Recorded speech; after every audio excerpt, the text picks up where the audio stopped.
Sketsa, selamat datang kembali di Sketcast bersama aku, Rizka dari Fakultas Ilmu Budaya.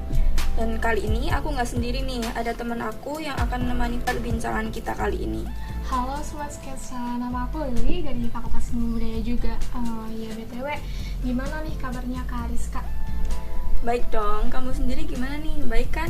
Baik juga dong. Oh iya Kak, sebenarnya podcast kali ini tuh mau bahas tentang apa sih? Di episode perdana kita udah bahas tentang itu ya, sketsa. Seperti yang kita tahu, sketsa itu kan lembaga pers atau jurnalisme kampus yang ada di Universitas Jenderal Sudirman. Jadi kali ini kita bakalan ngobrol lebih lanjut bareng sama pengurus sketsa dan bakal tanya-tanya soal pengalaman mereka di sketsa sebagai jurnalis kampus itu gimana sih gitu. Wah, seru banget dong. Aku jadi makin gak sabar nih. Ya udah, kita langsung aja kali ya ngobrol sama narasumber kita yang keren-keren ini. Halo Kak Afif, halo Kak Desi. Halo. Oh iya, mungkin boleh perkenalan dulu nih Kak, biar Sobat Sketsa pada tahu. Halo, perkenalkan saya Afif Fadila Ikhtiar dari Fakultas Pertanian. Aku Desi Fitriani dari Fakultas Perikanan dan Ilmu Kelautan. Oh iya, ngomong-ngomong gimana nih kabarnya Kak Afif? Alhamdulillah. Dan kalau Kak Desi gimana nih? Alhamdulillah baik. Oke, alhamdulillah ya, sehat walafiat. Kita langsung aja ya ke topik kita hari ini. Yang pertama nih, Kak Afif sama Kak Desi bergabung di LPM Sketsa ini sejak kapan sih kalau boleh tahu? Oke, kalau dari saya sendiri itu bergabung dari tahun 2021, tapi jadi pengurusnya di tahun 2022. Kalau Kak Desi sendiri? Sama. Jadi masuk jadi anggota di 2021, kemudian dilantik jadi pengurus di tahun 2022. Kalau boleh tahu tahapan-tahapan bergabung di LPM Sketsa sendiri itu kayak apa sih Kak? Tadi kan di mention kalau waktu bergabung jadi anggota sama jadi pengurusnya itu beda. Mungkin awalnya dari pendaftaran ya. Biasanya pas S3 kan itu ada Expo UKM gitu, perkenalan UKM. Nah itu dibarengin sama pembukaan pendaftaran buat yang berminat untuk ikut gitu bergabung di pers. Nah dulu aku dan Afif itu masuk di pendaftaran S3 yang tahun 2021. Nah setelah pendaftaran itu nanti kita diarahkan buat ikut rangkaian acara rekrutmen gitu. Yang pertama ada pendidikan dasar. Nah kemudian setelah dilakukan pendidikan dasar kita lanjut magang. Magangnya ini cuma khusus buat teman-teman yang udah ngedaftar buat ikut LPM Sketsa tadi di awal. Setelah magang nanti teman-teman bakal dilantik jadi anggota muda. Jadi sebelum pelantikan anggota muda ini teman-teman yang kemarin mendaftar gitu itu masih calon anggota muda. Setelah magang baru dilantik jadi anggota muda. Setelah itu baru ada Dikjut. Jadi Dikjut ini atau pendidikan lanjut itu bakal buat kita meneruskan menjadi pengurus di LPM Sketsa. Setelah kita melaksanakan Dikjut baru deh kita dilantik menjadi pengurus LPM Sketsa gitu. Oh iya, tadi kan sempat mention nih ada magang-magang gitu ya. Kalau boleh tahu magangnya tuh ngapain aja ya Kak? Oke, mungkin gini ya. Tadi kan awalnya ada Diksar, kemudian ada magang. Diksar ini atau pendidikan dasar itu kan kita dikasih materi-materi gitu kayak pelatihan. Apa sih yang harus kita bawa atau kita jadiin bekal buat kedepannya buat ikut di sketsa gitu. Nah setelah kita dapat materi baru kita ngelaksainin magang. Jadi ibaratnya magang itu buat evaluasi atau buat ujian kita setelah kita ngelaksanain diksar di awal gitu. Oh gitu ya, kelihatannya seru banget nih Kak. Kalau boleh tahu nih alasan pribadi Kak Afif dan Kak Desi kenapa tertarik buat bergabung lembaga pers mahasiswa sketsa ini? Oke, mungkin kalau dari saya sendiri itu yang jelas karena minat ya, dan juga ada bakat di dunia fotografi ya, edit gambar, edit video. Jadi saya punya ketertarikan untuk bergabung di LPM Sketsa. Dan alasan lain mungkin karena saya itu ingin punya skill yang lengkap ya, karena di teknik pertanian sendiri itu kan masih hanya mempelajari tentang teknologi ya, teknologi. Dan kalau kalian tahu itu ada yang namanya TIK ya, Teknologi Informasi dan Komunikasi. Dan untuk melengkapi itu semua, saya bergabung di LPM Sketsa, karena di LPM Sketsa ini ada yang namanya informasi dan komunikasi yang dipelajari. Jadi untuk melengkapi itu, untuk supaya nantinya bisa ya membantu memberikan informasi kepada para petani hidup. Misal kalau saya ingin mensejahterakan petani dengan cara seperti itu gitu. Oke, keren banget ya alasannya. Kalau Iya dari nih. Kak Desi sendiri nih, gimana? Kalau dari aku sendiri, iya karena minat sama kayak Afif. Karena emang dari awal aku dari SMA udah punya ibaratnya pengalaman di bidang jurnalistik. Jadi di kuliah ini aku pengen nerusin gitu, ibaratnya lebih memantapkan ilmunya. Jadi aku nggak cuma dapet ilmu di jurusan aku aja, jadi aku bisa mendapatkan ilmu lain ketika aku lihat Persma ini. Jadi ketika aku masuk jadi mahasiswa baru di Unsud, udah tahu ada LPM Sketsa nih sebagai Persmanya Unsud. Oh ya udahlah, ini aku mau ikut ini aja buat nambahin ilmu aku, pengalaman aku di bidang jurnalistik. Oke, jadinya sama-sama ingin perdalam ilmu gitu ya, memperluas ilmu sama pengalamannya juga. Kalau boleh tahu nih, kesan pertama bergabung di LPM Sketsa gimana nih Kak? Dari Kak mungkin. Oke, kalau dari aku itu kesan pertama itu menganggap bahwa LPM Sketsa itu hanya sebatas kayak liputan, nyari-nyari berita, bikin berita ya. Ternyata ketika saya bergabung itu banyak yang dipelajari. Jadi ada kayak pelatihan, terus bikin puisi, cerpen, bahkan ada yang bikin stand up comedy waktu itu di waktu magang ya. Dan ada juga kayak diskusi rutin dan lain-lain banyak. Itu masih di bidang kayak redaksi, ada juga bidang-bidang lainnya yang mungkin seperti perusahaan, seperti itu yang membahas tentang ya dunia keuangan, ekonomi. Berarti ekspektasi sama realitanya ternyata LPM Sketsa ini luas banget ya, bisa mempelajari banyak hal gitu ya. Kalau kesan pertama buat Kak Desi sendiri apa nih? Kan ada nih yang mahasiswa yang ngomong kalau LPM sketsa gitu ya. Kalau mahasiswa baru pasti gambarannya sketsa itu melukis gitu kan. Kalau Kak Desi gimana nih? Kalau masalah sketsa gitu, itu gambar gitu, melukis, itu teman-temanku pernah bilang gitu ketika aku ditanyain kamu ikut UKM apa gitu, aku bilang album sketsa, enggak gambar gitu, enggak bukan Persma gitu.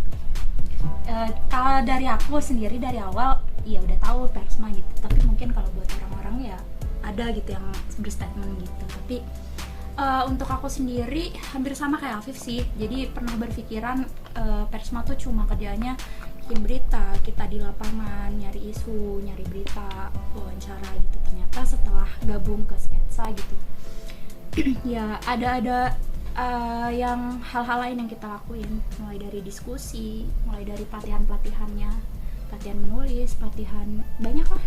Jadi nggak cuma itu aja gitu ketika udah bergabung di LPM Sketsa. Oh ya, ngomong-ngomong, Kak Desi sama Kak Afif ini udah berapa lama gabung di Sketsa dan jabatan apa aja yang udah pernah ditanggung jawabi gitu? Oke, jadi kita kan gabung dari tahun 2021 ya. Jadi pengurus ini jalan kedua. Yang kedua ini lagi dijalanin. Aku sama Afif sama gitu. Untuk jabatan mungkin bisa Afif dulu. Kalau dulu saya menjabat jadi kepala redaktur artistik. Kalau sekarang jadi pemimpin umum. Kalau Kak Desi sendiri? Kalau aku sendiri di kepengurusan yang sebelumnya aku diamanatkan buat jadi staf redaksi pelaksana online. Kemudian untuk kepengurusan sekarang yang sedang dijalankan, aku diamanatkan untuk menjadi pemimpin redaksi LPM Sketsa gitu. Gabung ke LPM Sketsa itu bekal apa aja sih yang perlu dimiliki untuk calon anggota itu? Oke, yang jelas bekal ya, untuk hampir semua ya. Kalau bekal ingin masuk organisasi itu ya keinginan ya, harus punya keinginan, niat, dan juga keberanian untuk berinteraksi dengan terutama kalau misal organisasi yang UNIF ya, itu harus berani berinteraksi dengan mahasiswa-mahasiswa di luar fakultas gitu. Harus punya keberanian dan tidak lupa harus punya jiwa profesionalisme dan integritas kalau ingin masuk ke pers mahasiswa. Kalau dari Kak Desi? Hampir sama kayak yang Afif sebutin sebelumnya. Jadi mau ikut organisasi apapun sebenarnya, mau ikut apapun, yang penting, yang paling penting yang harus kita punya adalah niat, minat, dan keinginan. Jadi ketika kita udah punya ketiga hal itu untuk ngejalanin ke depannya gitu, ya kita nggak akan ngerasa di tengah-tengah ih kok begini ya, karena kita emang udah punya udah punya dari awal, udah niat loh aku mau begini-begini gitu. Jadi harusnya sampai akhir insya Allah bakal enak gitu, karena udah dari keinginan diri sendiri. Kemudian untuk bekal lain-lain kayak misal harus bisa ini, bisa itu gitu, itu menurutku bisa seiring dengan waktu tuh bakal bisa dimilikin gitu. Nggak harus kamu harus punya ini untuk gabung di sketsa, itu enggak. Jadi ya aku ikut juga sketsa, masih belum punya apa-apa, ternyata setelah hampir mau 2 kali pengurusan masih bisa ngikutin gitu. Oke, berarti yang penting punya niat, punya kemauan yang kuat gitu ya Kak? Ya betul gitu. Untuk kegiatan di LPM Sketsa itu sendiri apa aja sih Kak sangkupan kegiatannya? Oke, untuk kegiatan yang jelas kalau di redaksi itu ada ya liputannya nyari berita, bikin berita, nulis berita, terus ada juga diskusi rutin, diskusi tentang isu-isu yang lagi kontroversial atau panas. Terus ada juga pelatihan baik itu pelatihan teknik wawancara atau liputan, terus pelatihan editorial, pelatihan layout entah itu layout majalah atau buletin. Terus ada juga pelatihan web hosting ya. Hosting. Oh ya, tadi kan mention ada pelatihan gitu ya. Pelatihan ini tuh ditujukan buat internal LPM Sketsa saja, Pak? Udah ada nggak sih yang buat mahasiswa pada umumnya atau masyarakat umum gitu? Oke, untuk sejauh ini kita masih ngadain pelatihan itu buat internal aja. Jadi buat teman-teman pengurus yang lagi menjabat dan akan menjabat di LPM Sketsa aja gitu. Belum pernah ada pelatihan untuk umum atau mahasiswa non sketsa gitu. Dalam menjalani atau melaksanakan kegiatan-kegiatan itu pernah ada kendala nggak sih Kak? Entah itu waktu liputan atau waktu mau posting berita gitu. Oke. Mungkin kalau dibilang kendala pasti ada aja kendalanya gitu. Mungkin kalau buat liputan, buat nulis berita atau upload berita itu kita mulai dari nyari isunya, mulai dari nyari narasumbernya. Kadang kita minta seseorang gitu buat jadi narasumber, tapi dari beliaunya yang merasa nggak sanggup atau belum mau gitu buat ngasih informasi ke kita. Atau setelah kita udah dapat narasumber banyak, kita udah selesai wawancara, kita udah selesai nulis naskah beritanya, tapi ternyata isu yang kita bahas tuh udah nggak relevan lagi, jadi udah nggak bisa buat diupload gitu. Jadi pasti kendalanya ada aja sih, cuman ya kalau kita jalanin dengan kemauan gitu, dengan keinginan, pasti ada cara untuk menyelesaikannya gitu. Pasti selalu ya di jalan yang lurus ada aja belokannya gitu kan. Oke. Bahas tentang kendala, nih suka duka di waktu menjalankan kegiatan di LPM Sketsa itu apa aja sih Kak? Aduh. Oke. Tadi kan udah sempet mention kendalanya yang dialamin ya sejauh ini.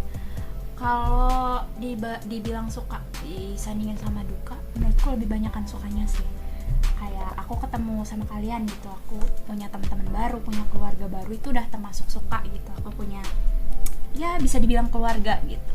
Selain itu aku bisa dapat pengalaman, itu sih yang nggak bisa dinilai, itu termasuk hal yang nggak ada nilainya. Punya pengalaman baru, punya ilmu baru, punya keluarga baru, itu hampir 2 tahun yang aku dapetin itu semua. Kemudian dukanya, dibilang duka sebenarnya bukan duka, cuman ya ngelakuin sesuatu pasti ada aja rasa capeknya gitu. Tapi aku nggak mau ngatain itu hal duka sih, karena ya pasti ada aja capeknya gitu. Dan kalau kita bisa handle itu semua ya nggak jadi masalah gitu, nggak akan jadi duka gitu. Kalau dari aku begitu sih. Kalau dari Kak Afif sendiri? Kalau dari aku sukanya ya kalau gabung di LPM Sketsa itu jadi lebih dipandang gitu sama mahasiswa lain, lebih dipandang intelek lah. Terus kalau duka sih hampir nggak ada ya. Ini bukan duka sih, lebih ke ya ledek-ledekan lah antara teman itu.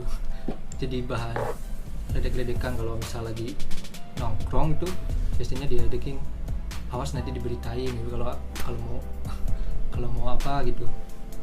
Jadi kayak stereotip gitu ya Iya. dari teman-teman. Pokoknya banyak lah suka dukanya gitu lah ya. Intinya lebih banyak sukanya ya dibanding Iya. dukanya. Ada nggak momen yang paling berkesan gitu selama menjalankan kegiatan di LPM Sketsa? Kalau momen berkesan itu waktu liputan yang Erick Thohir. Nah itu pernah berhasil mendokumentasikan peristiwa penting ya. Waktu Erick Thohir datang itu ada mahasiswa yang melakukan aksi membentangkan spanduk kritikan. Nah waktu itu saya nggak ada niatan ngeliput, ternyata ada peristiwa itu. Entah kenapa saya punya jiwa pengen mendokumentasikan itu ya, jiwa pers itu. Akhirnya berhasil dan malah jadi berita ya itu waktu itu Seneng banget viral. nih pasti ketemu sama Bapak Erick Thohir. Kalau dari Kak Desi nih, apa nih momen berkesannya? Momen berkesannya menurutku hampir semua liputan itu berkesan sih.